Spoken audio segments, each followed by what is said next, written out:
Fifth DAV chapter number 3 multiple and factor का quick revision. Odd number क्या होते हैं? जिन डिजिट्स के लास्ट डिजिट देख लो 1 3 5 7 9 दिख जाए ना तो वो ऑड नंबर है। अगर लास्ट डिजिट में आपको 0 2 4 6 8 दिख जाए तो वो इवन नंबर है।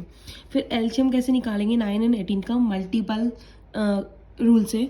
तो अपन को क्या करना है, मल्टीपल लिखने हैं 9 के सारे, 9 के टेबल लिख लो 10 तक, 18 के भी टेबल लिख लो 10 तक। फिर इनमें से कॉमन मल्टीपल देखो 18 है, 36 है, 72 है, 90 है, ये सब इसके कॉमन मल्टीपल हैं दोनों के। तो अब एलसीएम कौन सा होगा? जो सबसे छोटा होगा वही इनका एलसीएम है, क्योंकि लिस्ट कॉमन फैक्टर है ना।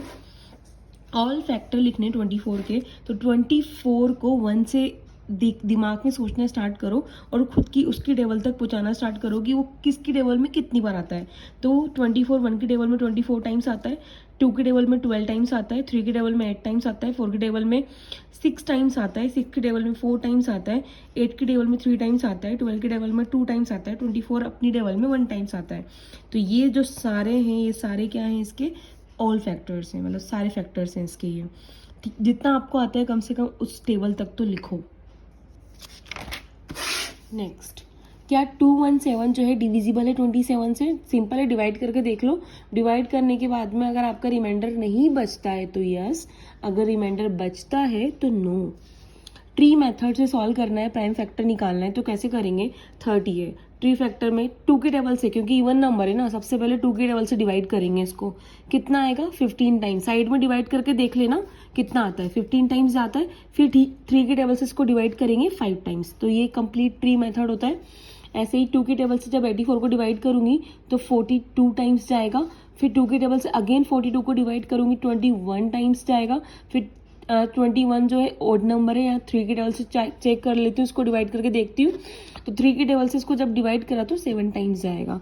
तो ये एक ट्री मेथड है, ठीक है। इसी प्राइम फैक्टर को अपन डिवीजन मेथड से निकालें तो कैसे करेंगे? अपन को क्या करना पड़ेगा? डंडा खींचना पड़ेगा। 2 की टेबल से 36 को डिवाइड किया 18 टाइम्स। फिर 2 की टेबल को 18 मतलब 2 की टेबल से 18 को डिवाइड किया तो 9 टाइम्स आया। फिर 3 से 9 को डिवाइड किया 3 टाइम्स। 3 से 3 को डिवाइड किया 1 टाइम्स। ऐसे 74 को भी किया। HCF निकालना है 28 और 42 का। HCF निकालना बहुत आसान है, दोनों को लिख लो, दोनों के बीच में कॉमा लगा दो, 3 नंबर हो तीनों को लिख लो। लेकिन 28 और 42 को उसी टेबल से देना है सबसे पहले जहां वो दोनों, मतलब दोनों ही एक टेबल से डिवाइड हो जाए।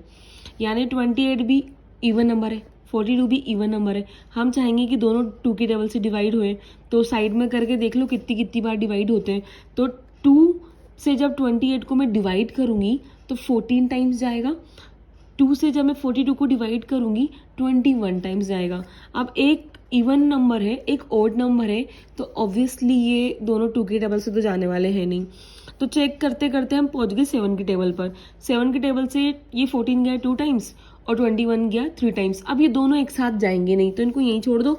ये जो आपका जितनी जितनी बार गया ना, ये आपका HCF होता है, यानी 2 × 7 = 14 आपका HCF है। क्या 1 प्राइम नंबर है? नो, 1 प्राइम नंबर भी नहीं है, 1 कंपोजिट नंबर भी नहीं है। ऑल प्राइम नंबर लिखने हैं 20 एंड 30 के बीच में।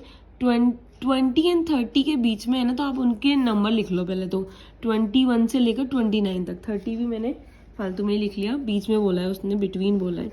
तो इसमें से चेक कर लो, 21 तो 3 की टेबल में आता है, ये कैसे प्राइम नंबर हुआ? 22 2 की टेबल से जा सकता है, ये नहीं है।